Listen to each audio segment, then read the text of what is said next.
السلام عليكم ورحمة الله وبركاته. ازيكم طلاب الصف الخامس ابتدائي؟ يا رب تكونوا بخير. أهلا بكم، معاكم مس هام مصباح. إن شاء الله النهاردة هشرح الدرس التاني وهو تقدير مجموعة الكسور الاعتيادية والفرق ما بينهم في رياضيات الصف الخامس الابتدائي الترم التاني. وكان في الدرس الأولاني هسيبهولكوا برضو فوق في الفيديو أو آخر الفيديو، اتفرجوا عليه كويس عشان تفهموا الدرس اللي بعده والمراحل الجاية إن شاء الله. يلا بينا كده، والصلاة على النبي أهم حاجة، صلوا على النبي عليه أفضل الصلاة والسلام. يلا بينا يا أبطال. هنيجي ناخد هنا العلاقة بين الجزء والكل. العلاقات بين الجزء والكل، يعني ايه العلاقات بين الجزء والكل؟ لو انا كده عايزة اقدر مثلا الصفر، النص، الواحد، هي كسور شائعة تساعدنا على مقارنة الكسور لو احنا عايزين نقارن. تمام. في حاجة عندنا اسمها بسط وفي عندنا مقام. البسط اللي هو بيكون جزء من اللي تحت، المقام بيبقى كله، يعني واحد جزء من الاتنين كله. يعني مثلا لو عندي دايرتين او عندي دايرة، في واحد بس اللي متظلل والباقي كله اتنين، يعني نصين، يبقى هو نص واحد على اتنين. تمام. يبقى هنا البسط بيكون الجزء، والمقام اللي هو تحت بيكون الكل كله بتاع الشكل كله اللي عندنا. تاني، يبقى عندما يكون البسط يعني مثلا لو انا جيت عملت هنا البسط مثلا 1/4. تمام. فين البسط هنا؟ البسط اللي هو 4. البسط اللي هو كام؟ 4. طب المقام، عندنا لو انا عملت 1/4، البسط اللي هو ايه؟ اللي هو الواحد. طب المقام اللي هو الأربعة، اللي هو كام؟ الأربعة. يبقى تاني، 1/4 البسط بيبقى فوق والمقام تحت، لو محدش عارف البسط والمقام. تمام.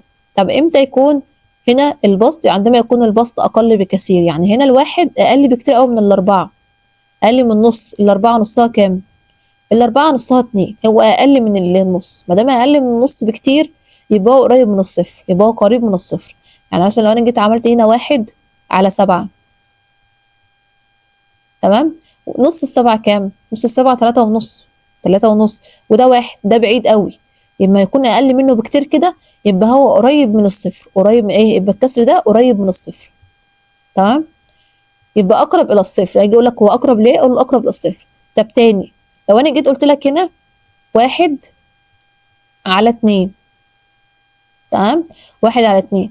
هنا الواحد ده لما يكون هنا الواحد ده أقرب إلى النص، النص المقام، نص المقام هنا 2، نصه كام؟ من الاتنين نصها 1، يعني نقسمها على 2، الاتنين نصها 1 يبقى 1.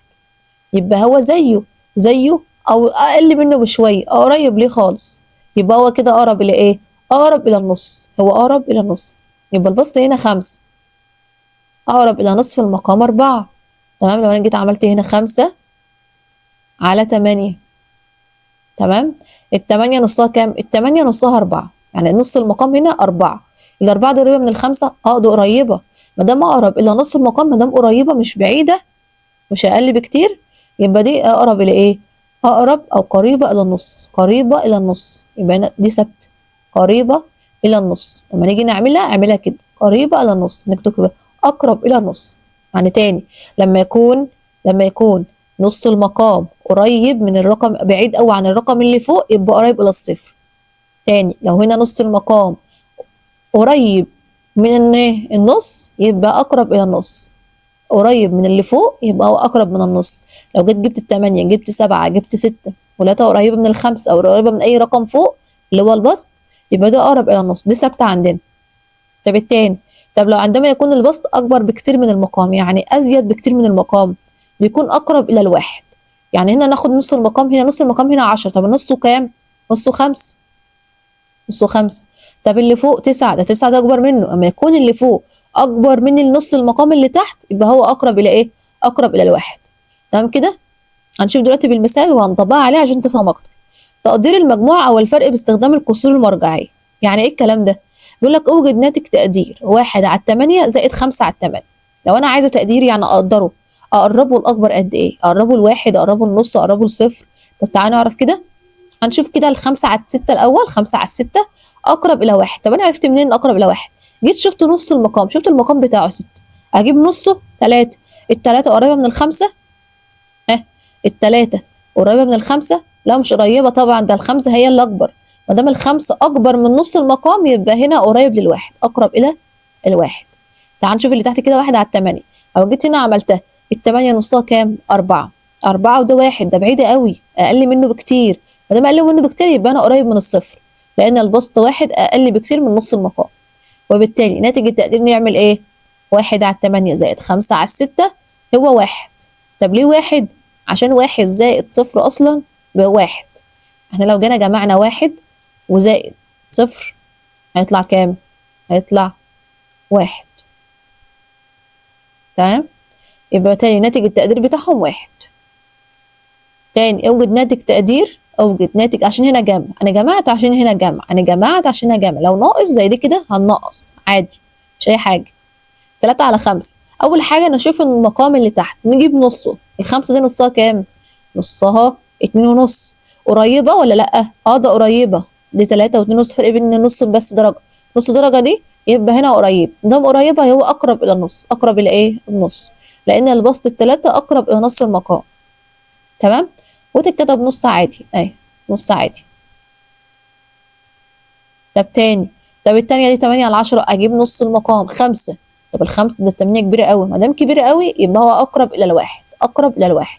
هنطرح بقى النص ناقص واحد، واحد ناقص نص، واحد ناقص نص بيدينا ايه؟ بيدينا نص. تمام؟ يبقى ناتج التأثير 8 على 10 ناقص 3 على 5 هو النص. تمام كده؟ تعال نفهم المجموعة اللي بعدنا كده ونشوف. 4 على 10 وزائد 4 على 7. زائد خلي بالك من الزائد اللي في وسطهم دي، ممكن يكون طرح وممكن يكون زائد. 4 على 10 تجيب كده المقام، نشوف المقام الأول، نركز على المقام. هنا ال 10 نصها كام؟ نصها 5. ما دام نصها 5، طب اللي فوق أكبر ولا اللي تحت؟ لا اللي تحت أكبر وقريب منه. 4 و5 على طول أهو. ده الأربعة البسط والخمسة تحت، احنا جبنا نص المقام. ما دام قريبة يبقى أقرب إلى النص، أقرب إلى إيه؟ النص. نيجي 4 على 7، السبعة دي نصها كام؟ 3 ونص. 3 ونص. نعملها ازاي بقى 3 ونص؟ 3 ونص لو انا جيت هنا عملت 3 ونص دي نص الايه؟ 3 ونص. طب السبعة دي نصها 3 ونص، هنا 4 يبقى قريبة منها برضو الأقرب إلى النص. هنيجي نجمع الاتنين على بعض نص ونص يدينا 1. يعني جمعنا نص ونص يدينا ايه؟ يدينا 1. ده ناتج التقدير بتاعه.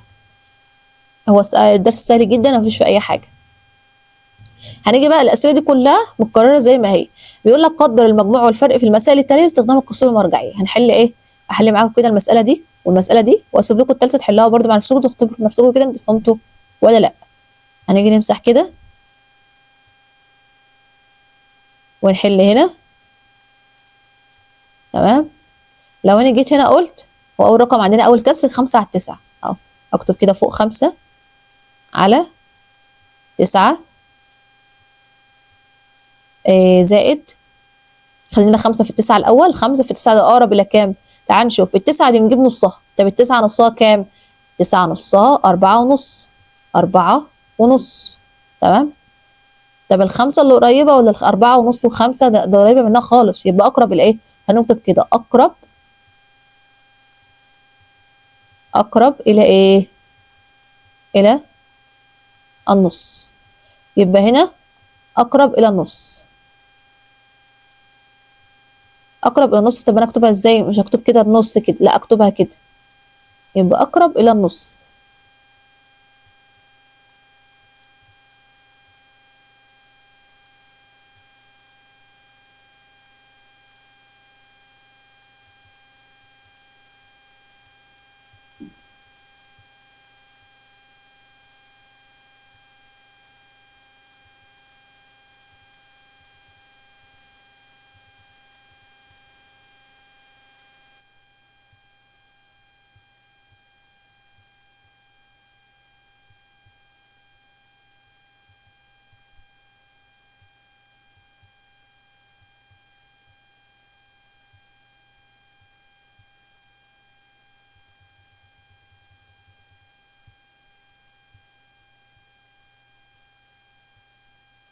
لو انا هيجي جمعت قلت ايه؟ ده اقرب من ايه؟ التسعة نصها كام؟ 4 ونص. 4 وايه؟ ونص.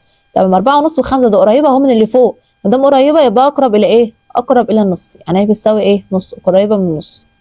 عايزين ناتج التقدير بس. ده نصها. تيجي نشوف المقام التاني 2 على 6. هنا على 6. طب الستة دي، الستة اللي تحت دي، تمام؟ نصها كام؟ نصها 3.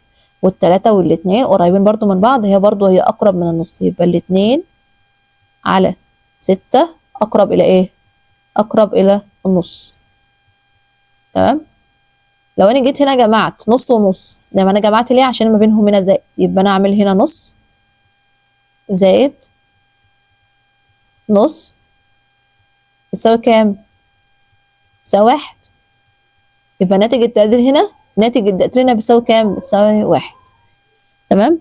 2 على 3 و1 على 3، التلاتة دي نصها كام؟ التلاتة دي نصها 1 ونص، 1 ونص و2 قريبة، يبقى هي أقرب إلى نص. نكتب كده نص تحت، هي أقرب إلى نص، زائد 1 على 3، التلاتة دي نصها 1 ونص، 1 ونص وواحد، 1 ونص وواحد، يبقى إيه؟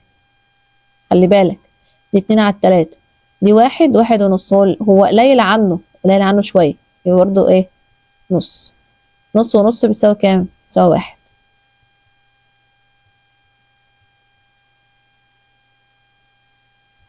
تمام. هنيجي هنا بقى للسؤال اللي بعده، حل السؤال اللي بعده. بيقول لك بقى هنا لو عايز اقرب، هنا لو عايز اقرب، لو انا عايزه مثلا هنا بيقول لك عندما يكون التقدير بقيمه اقل، بقيمه اقل، بقيمه، عندما يكون التقدير بقيمه اقل اذا كان اقرب كسر مرجع اقل من الكسر المعطي في المساله. طب يعني ايه الكلام ده؟ انا مش فاهم يا مس. ما تقلقش وتعالى يلا عشان نفهم. 4 على 7 زائد 2 على 11. 4 على 7، طب السبعه دي اقرب لايه؟ 7 نص السبعه، نص السبعه اهي 3 ونص، 3 ونص و4 ده اقرب الى النص. تمام. طب ال 2 على 11، 11 دي نصها كام؟ ال 11 نصها اهي اقرب الى الصفر. ما هو الاتنين ده اقل منه بكتير، ده اقل من ال 11 بكتير، يبقى صفر. تمام. طب انا جيت قارنت بقى، هنا الصفر اقل من 2 على 11 ولا اكبر؟ لا، ال 2 على 11 اكبر من الصفر ولا اقل من الصفر؟ لا، هنا المفروض اكبر من الصفر، يعني اقرب منه. طب النص هنا، الاربعة على السبعة اكبر من الواحد على النص، والاتنين على 11 اكبر من الصفر. انا كده قارنت ما بين دي ودي، شفت الاكبر قيمه ولا اقل قيمه، يبقى تقدير هو تقدير بقيمه اقل، بقيمه اقل. تمام. 1 على 9، نص التسعة 4 ونص، وواحد ده اقل منه بكتير، ده الواحد اقل منه بكتير، يبقى اقرب الى الصفر. 8 على 11، 12 نصها 6، ودي 8، ودي 8 اكبر منه، يبقى هنا ايه؟ نص، قريب منه يبقى النص. يبقى هنا 8 على 11 اكبر من النص، 1 على 9 اكبر من الصفر، وبالتالي يكون التقدير هو تقدير بقيمه اقل، بقيمه اقل. طب انا عايزه بقيمه اكبر، اجيب ال 12 كده، نص ال 12 6، نص ال 12 6، الست دي ال 11 اكبر من الست، يبقى اقرب الى الواحد. يبقى هنا ال 11 على 12 ايه، الواحد هنا اكبر من ال 11 على 12، الواحد هنا اكبر من 11 على 12. هنا كنت بقول اقل عشان هو فعلا اقل منه لو قربتها، هو اقل منه، لكن دي اكبر. اكبر ليه؟ عشان اللي فوق اكبر من اللي تحت لو جبت نص المقام. هنا 4 على 9، 9 نصها كام؟ 9 نصها 4 ونص. تمام. ودي 4، يبقى هنا نص، اقرب الى نص، يبقى هنا 4 على 9 النص اكبر من ال 4 على 9. هنيجي ناخد هنا 3 على 7، السبعة نصها كام؟ السبعة نصها 3 ونص، 3 ونص، دي 3 ودي 3 ونص. تمام. يبقى هي نص، ناقص 7 على 8، 8 نصها كام؟ 4، ودي 7 ده كبيرة عنها، يبقى هنا الواحد أكبر من ال7 على 8، وهنا النص أكبر من 3 على 7، يبقى واحد ناقص نص يدينا نص، ونص زائد واحد يدينا واحد على نص أو على نص. تمام. يبقى هي الفرق ما بين ده وده، إن لو طرحت من دول هيدينا نص. طب لو جمعت الواحد، طب الواحد يروح فين؟ تكتب النص عادي وتجمع الواحد عليه كده من بره، تحطه من بره، واحد صحيح.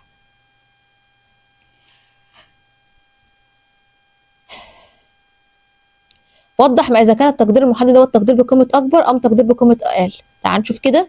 لو انا جيت هنا 4 على 5 زائد 5 على 6، نشوف الخمسه كده نصها كام؟ نصها 2 ونص. 2 ونص قريبه من الاربعه؟ لا، الاربعه اكبر من الاتنين ونص، الاربعه اكبر من النص، يساوي تقريبا 2، يساوي تقريبا 2. طب انا جبتها منين؟ تقدير بقيمه اكبر، تقدير بقيمه اكبر، هنا تقدير بقيمه ايه؟ اكبر، عشان هنا اكبر. لو جينا شفنا 4 على 9، التسعة نصها كام؟ 4 ونص، وهنا 4. طبعا كده نشوف التسعة والعشرة، العشرة نصها كام؟ 5، تيجي أكبر. تمام. يبقى هنا أقرب إلى إيه؟ هنا أقرب إلى النص، اهي ناقص الواحد، أقرب إلى الواحد. لو أنا جيت طلعت كده هيدينا إيه؟ هيدينا نص، تقريبا إلى نص. مادام هنا نص يبقى ده ايه اكبر، برضه تقدير بقيمه اكبر. ما دام هي في واحده فينا كبيره يبقى هنا تقدير بقيمه اكبر. لو انا هنا جيت قلت 7 على 6 و8 على 12 بيساوي تقريبا 1.5، طب انا جيت 1.5 دي قيمه اكبر او اصغر؟ دي هنا قيمه اقل. ليه؟ عشان الستة نص 6 كام؟ 3. 3 السبعة هنا أكبر. 12 نصها 6. هنا 8 أكبر من ال6. يبقى هنا بقيمة إيه؟ هنا بقيمة أقل. هنا بقيمة إيه؟ أقل. بيقول لك هنا الاتنين نص 10 كام؟ نص 10 هنا 5. 5 يبقى ال5 أقل بكتير، الاتنين أقل كتير من 5. 8 نصها 4. 8 نصها 4. هنا ال9 أكبر بيساوي تقريبا 1. مادام بيساوي 1 يبقى هنا تقريبا بقيمة أقل. تمام؟ هنيجي هنا حوط القوس المرجعي لأكبر الكسور المعطاة، لأكبر الكسور معطاة، يعني نقربه لأكبر حاجة. 1 على 6، عشان نقربه نشوف ال6 دي نصها، نص المقام 3. ال3 دي أقرب إلى إيه؟ أقرب إلى الصفر ولا النص ولا الواحد؟ هي ثابتين معانا النص والصفر والواحد. لو أنا جيت كده قلت دي 3، ال3 هي اللي كبيرة. هنا ال3 الواحد بعيد أقل من ال3، الواحد أقل من ال3 يبقى أنا أقرب إلى الصفر، ما دام أقل من المقام نص المقام يبقى أقل من الصفر. هنا 6 على 8، 5 على 8. هنا ال8 نصها كام؟ 4. ما دام نصها 4 ودي 5 يبقى هو أقرب إلى نص المقام، هنا بيساوي نص. هنا بيساوي إيه؟ نص. 4 على 5، ال5 نصها 2.5. 2.5 يبقى هو أقرب إلى ال4؟ لأ مش أقرب، هو بعيد، يبقى هو نص. 10 على 12، ال12 نصها 6 وال10 أكبر، يبقى ال10 أكبر من ال6، ما دام أكبر من نص المقام يبقى بيساوي 1. تمام؟ 2 على 10، ال10 هنا 5. الاتنين يبقى ال5، الاتنين أقل من 5 بكتير يبقى هنا 0، يبقى تقريبا الناتج هنا 0. 5 على 9، 9 نصها 4.5، من 5 قريبة منها يدينا نص. تمام كده؟ لو أنا هنا جيت جمعت بيقول لك إيه؟ استخدم القسوم المرجعية لإكمال كل كسر عادي على خط الأعداد. هنا 0 يبقى هنا كام؟ حاجة على 20. إيه المفروض هنا 1/20، صح؟ 1/20 بعد ال1/20 2. 3/24 4/24 كده ونكمل. تمام؟ دي كام؟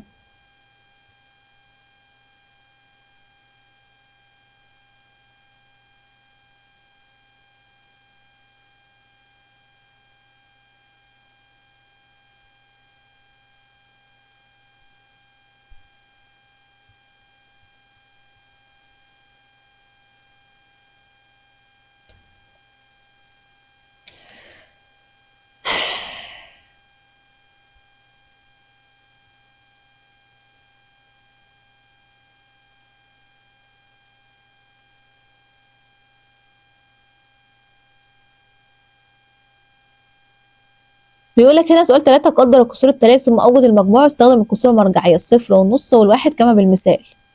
تمام؟ لو أنا جيت 1/3/4 هنا قريبة، هنا نص كام 4؟ 2. 2 وإيه؟ 2 قريبة من ال3 قريبة ولا أكبر؟ ال3 أكبر من ال2 يبقى أنا 1. 1/7، 7 نصها كام؟ نص 3.5، أو أقل منه بكتير يساوي 0، يبقى 0 و1 يدينا 1.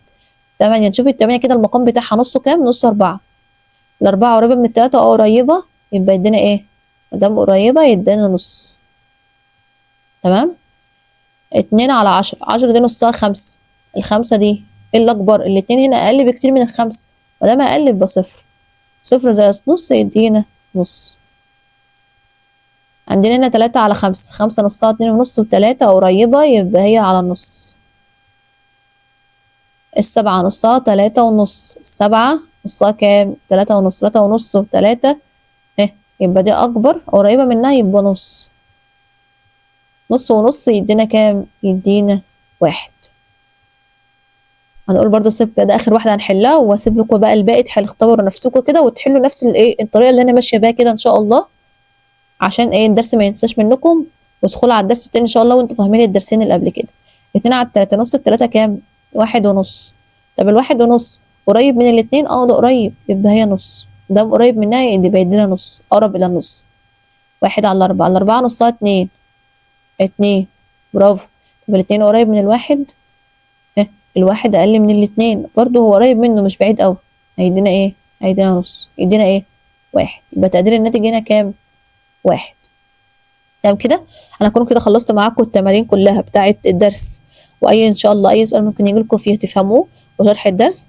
كانت معكم مس مصباح. ما تنسونيش باللايك والشير لو عجبكم الفيديو، وشير لاكبر عدد ممكن من كل طالب وولي امر في الصف الخامس الابتدائي، وكل حد مهتم بالنشاط او المجال اللي انا بعمله.